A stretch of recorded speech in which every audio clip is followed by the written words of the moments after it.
I'm Abigail. I'm here to talk about photography, how I relate to it, and how I can help you get those incredible photos that you absolutely love. Today, I kind of want to be a little philosophical. I want to talk about creativity, and yes, I'll talk about how it relates with photography, but I don't know, I think today's video is for me more about a much bigger topic than just photography.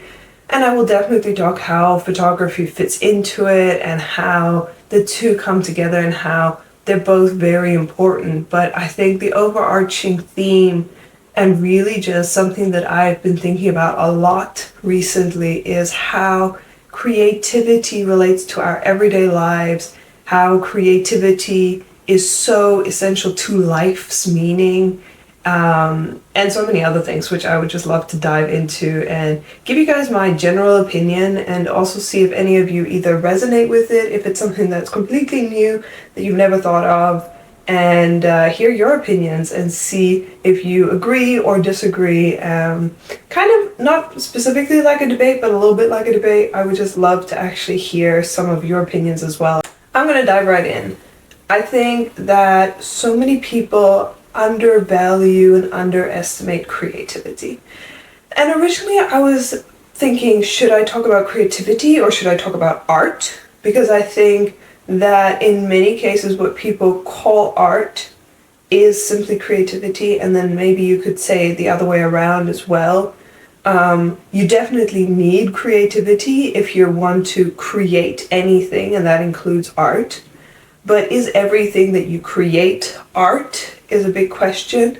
I think no, I don't think everything that you create is automatically art. It can be artistic, but that doesn't make it art.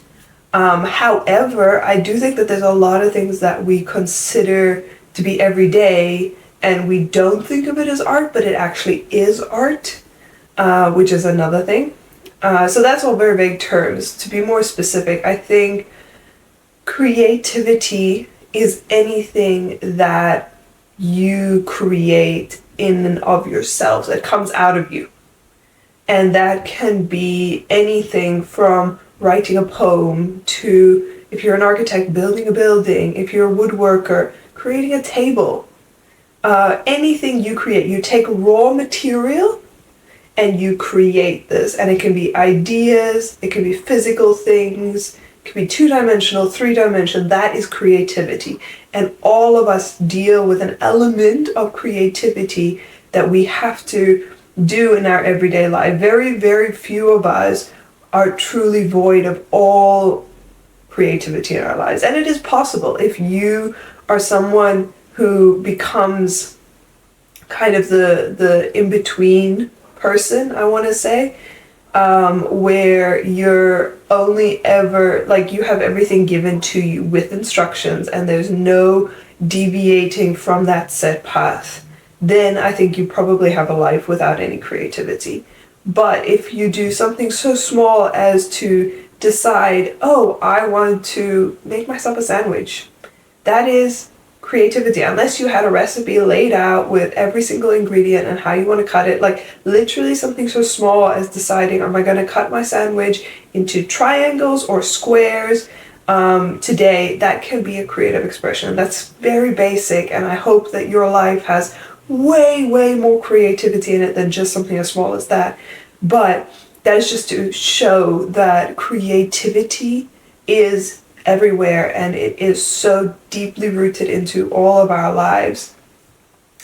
However, I also want to point out, and something that we're becoming more and more aware of, especially as a part of Gen Z, I am very well aware that we are a very consumeristic generation, and the world has also become incredibly consumeristic, where I think 100 years ago, and much of history, if not all history before that, was much more focused on creating. We are now much more focused on consuming.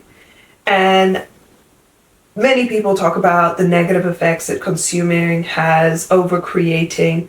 But I don't think a lot of people necessarily point out that the solution, and I've heard a few creators talking about this, but I don't hear it, I think, often enough.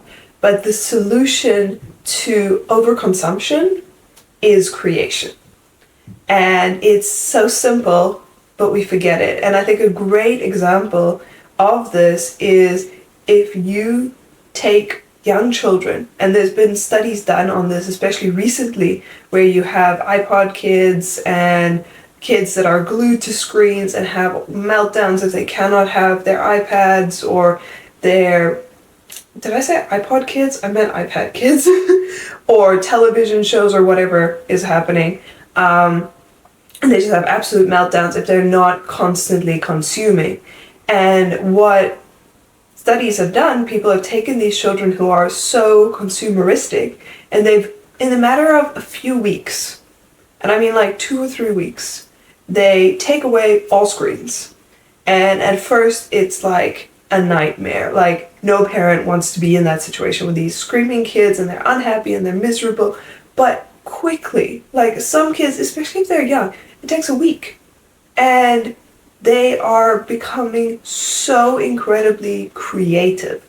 So you take that consumerism away, they immediately have to just look inward and they become creative. And the things that they come up with, it's that thing of like, if you have a whole room full of toys, you're often going to find that children in a room like that, and like again, unfortunately I don't have any specific studies that I can refer to, but I've seen a lot of this coming up, and it's a newer thing that people are looking into.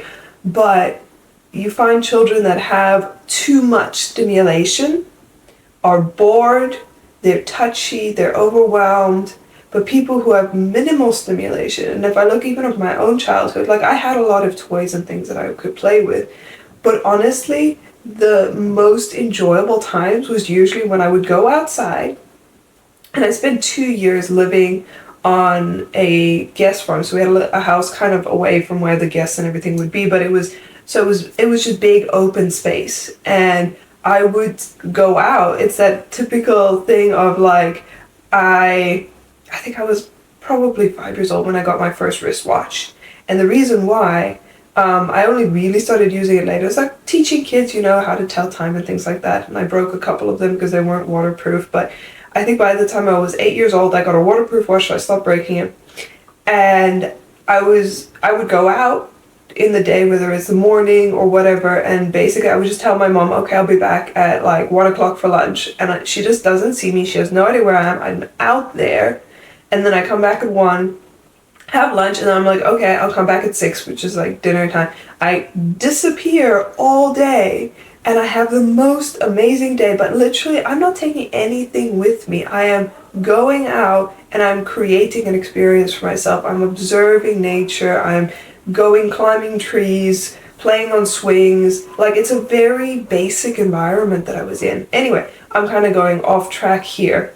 The point is, the way that you solve overconsumption is with creation. And it's so simple. We often forget it, we miss it, because it's so easy to get sucked into that enjoyable, easy experience. But yeah, so that's the first point that I want to make about creativity, is just how it is actually the solution to a lot of the problems that we see in the world today, in our lives today, which is so driven by overconsumption, is to just combat that with an active, conscious choice to create. And it will make a world of difference. It is such an incredible experience. I've even had it in my own life where I go through periods or phases of more creation, less creation, and seeing the difference that it makes is incredible. Now, the next thing about creativity is that, and I struggled with this at a point, it was like, it's the question of, but what if I run out of ideas? What if I'm creative and one day I just don't know what to do with myself anymore? It's like you have this ideal creation that you want to make, and I don't know if a lot of creatives can relate to this. It was something that I definitely struggled with, where it's like, let's say you have a book idea or a video idea, or for me it was having photo shoot ideas. Like, I would have specific pictures in my mind that I want to create with like a specific model or a scenery or like an idea of like taking a concept. Like I one of the big ideas that I had in the past is I would do fire photos, and it was one of my favorite things to do is these fire photos, and I did a couple of them.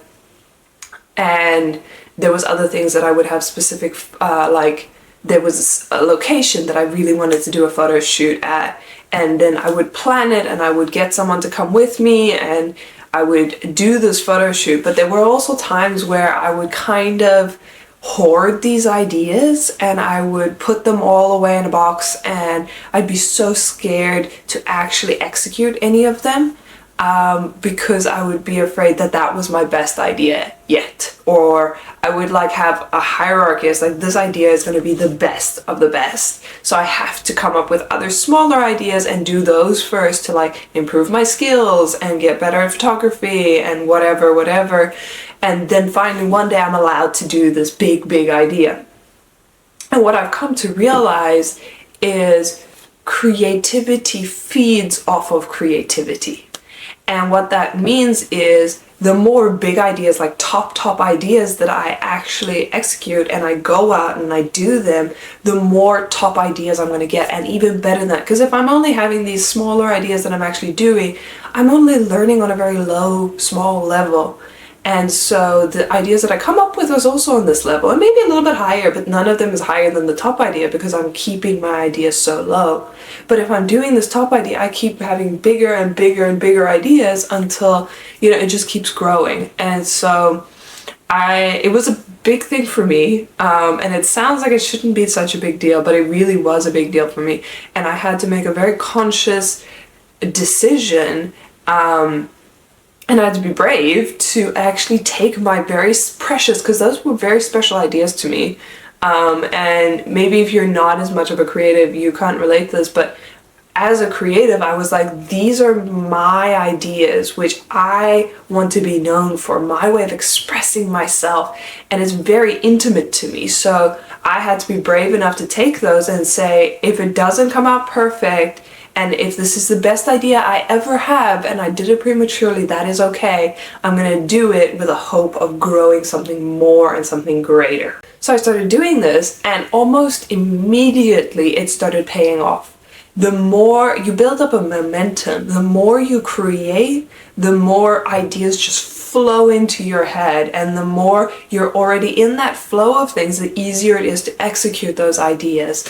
And the more I did these things, just the better my photography became, the better my ideas became, the more prolific it became. Honestly, this YouTube channel is another example of that, because I first was like, where am I going to come up with the ideas for these videos? I literally sat down and said, I struggle sometimes to plan things ahead. Sometimes I'm good at it, other times I'm like, I've got 3 ideas, but I want to make this thing a weekly video, and I just don't know how I'm going to like sustain that. And although I have decided now to do a bi-monthly videos every second week, and I think that flows a lot better for me in many ways, and with all the plans that I also have for the rest of the year, that's going to work better. But the more I was just making videos, the more the ideas came. And it was like, I would sit down, I would make a video one week, and I would have no ideas for the next week, but then suddenly there would, like in the middle of the week, come an idea. I'd sit down, and then while I'm making the video, I'm talking and I've got ideas for 2 or 3 other videos, and so then I stop and then I write those ideas down, and I've got 2 or 3 weeks of video ideas already ready for the next month or whatever.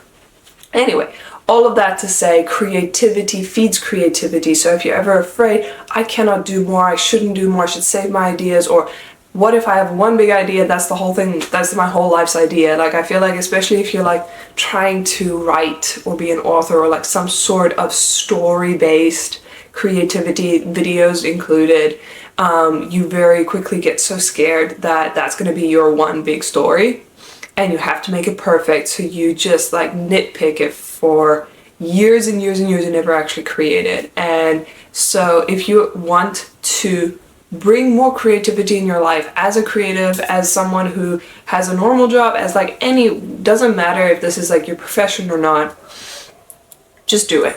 Just go ahead, bring in whatever creativity you can find, And believe me, it will grow, whether it grows into other areas of creativity or whether it stays in like one lane of creativity, it will grow itself naturally. Maybe the biggest thing that I've been contemplating about creativity, maybe the most significant thing that if you could walk away from this with anything, it would be this. Life without creativity is meaningless. And I don't necessarily, just the mere fact of creating whatever you are creating, like any random thing, I don't think that is going to be the meaning in life, is to create, and if you create, then you're good. I think it's more complicated and more specific to each individual person than that. But if you, as an individual, never create anything, your life will be meaningless. And if you are unable to appreciate creations formed by others, your life will also be meaningless. And that's like a really big statement that I just made there, but it's definitely the thing that has been in my mind the most. And like, you can tear it apart and get into all the nitty-gritty things, but I think it is so true, because if you break it down, if you are someone, let's say, in a factory your whole life, and all you do is assemble parts that somebody else designed and somebody else taught you how to do it, and you go home and you eat pre-packaged meal that you just stick in the oven, and you never look at art, you never enjoy any hobbies, you never have an appreciation for any bigger creative thing that anybody's ever created, your life feels empty. And a lot of people look at that and they ascribe different reasons to it, and they're like, because you're poor, or because you don't have freedoms, because you're this. But I think all of it can go, you can point it all back to one thing, which is similar to everybody. It's something that everyone can relate to. If you break it down to the basic things, you're not creating and you're not appreciating others' creations. And I think art comes into that a lot. Art is very important, and people who don't appreciate some form of art in their lives often have a less fulfilling and a less enjoyable life. That's just a general observation. And when I say some forms of art, you don't have to appreciate any conventional form of art. Let's say you don't love paintings, you don't love music, you don't love even movies, but you have a real appreciation for cars. I think that is 100% appreciating a form of art. Like, cars are not just made to be practical. Yes, to be practical, but there is so much creativity and art that goes into cars, especially when you get into like specific types of cars, or maybe you're looking at antique cars, or maybe you're very into sports cars. There is absolutely art in that. And there's so many other things. So it can be a non-conventional form of art. But the more you appreciate art and the more you are creative in your life, I think the more fulfilled and the happier and the more enjoyment you will get out of life. But lastly, tying all of this in with photography. Photography does not have to be the art form that you admire the most. It does not have to be your favorite way to create either.